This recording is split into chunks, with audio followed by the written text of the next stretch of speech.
Mr. Element, call that White 6. My name is Nancy Hollander. I'm a criminal defense lawyer from Albuquerque, a law firm in Albuquerque, and I'm in London talking to folks about Chelsea Manning and getting support for her case, her appeal. I'm working on her appeal with one of my law partners, Vince Ward.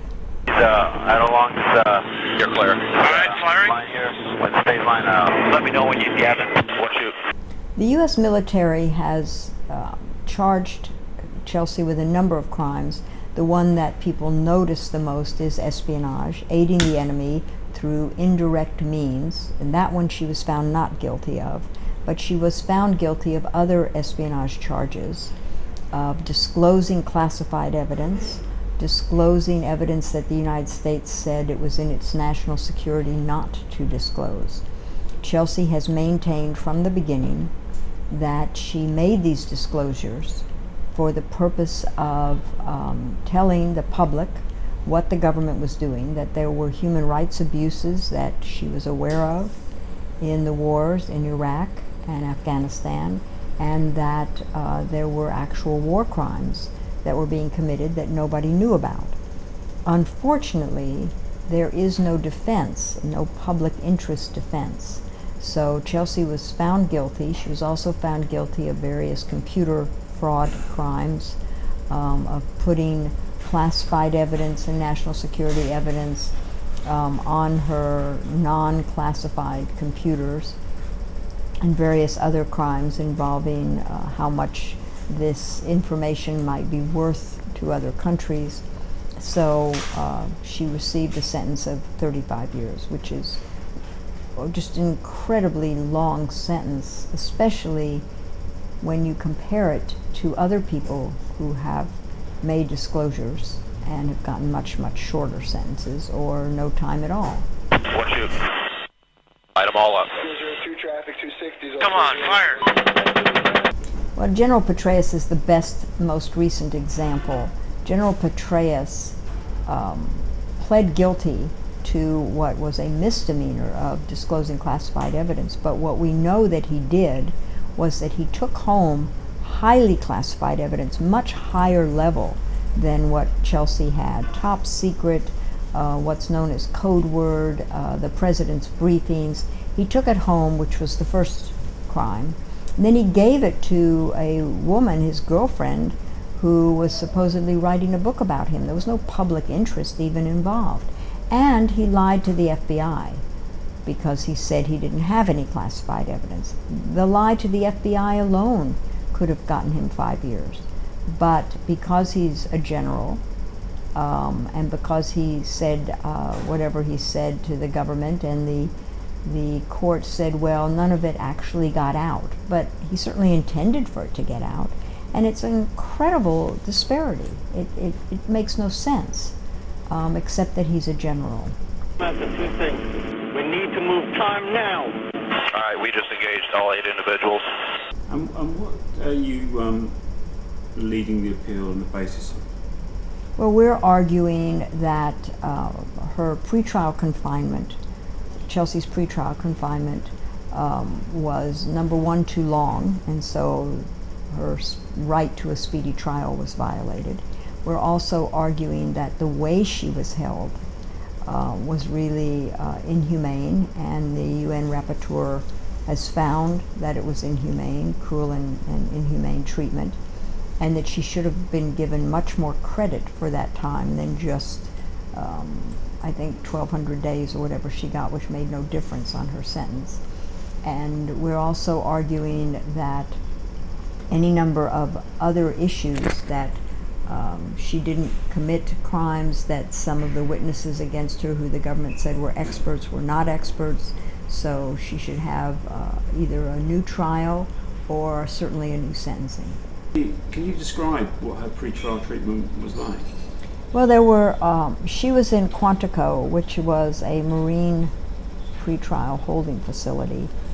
And although numerous psychiatrists and psychologists kept saying that she should be in general population, they kept her in an isolated cell. She had no one with her. She had someone looking at her nonstop, writing notes. If she wanted toilet paper, she had to ask for it. If she wanted a book, she had to ask for it. And then if she was reading and she put her eyes up for a minute, they would take it away and say, well, you're finished with the book, you've stopped reading. She was not allowed to exercise. She was not allowed to lie down during the day. She wasn't allowed anything. And then they wondered why she started acting in a peculiar fashion. Well, anyone would act in a peculiar fashion. You're sitting there for 24 hours a day. But, you know, she would ironically say, if you think I'm such a suicide risk, take my shower shoes away because I could hang myself with them. And they said, aha, we'll take them away now because you might hang yourself with them. I mean, it was really absurd. At one point they made her stand at attention naked. There's no reason for that. They made her wear what was called a suicide smock at night. It was really unnecessary, and of course we know it was unnecessary because the minute she was transferred to Leavenworth, she was immediately in general population and has done fine ever since. God damn it, Kyle. Sorry. I hit my head. Well, they punished her before she was ever convicted, and that's certainly what happened in Quantico. She had, at that time, had not been convicted, had not pled guilty, and yet she was treated as a guilty person. And they continue to this. At this time, I can't say she's not being well treated, but the government still does things they shouldn't do. They leaked her medical information when they started giving her hormone treatments, which she had demanded. The government had no right to leak that information, and yet they did. It was up to Chelsea to decide if the public should know about her personal medical information. Well, the Obama administration has been one of the most secretive administrations we've encountered in the U.S. Everything is secret. They overclassify everything, and at the same time has convicted now, I think, 8 whistleblowers, and has used the Espionage Act in 7 or 8 times. This is more than every other administration in history. And Chelsea's the only one in military court. The others have been in federal court, and they've received much, much lower sentences.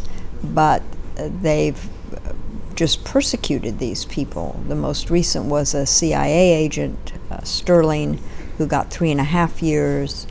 Kiriakou got, I think, a year or so. But they've just gone with a vengeance after these people. And of course, Chelsea got the longest sentence and the only one in military court, but it's the same crime. And why do you think that is?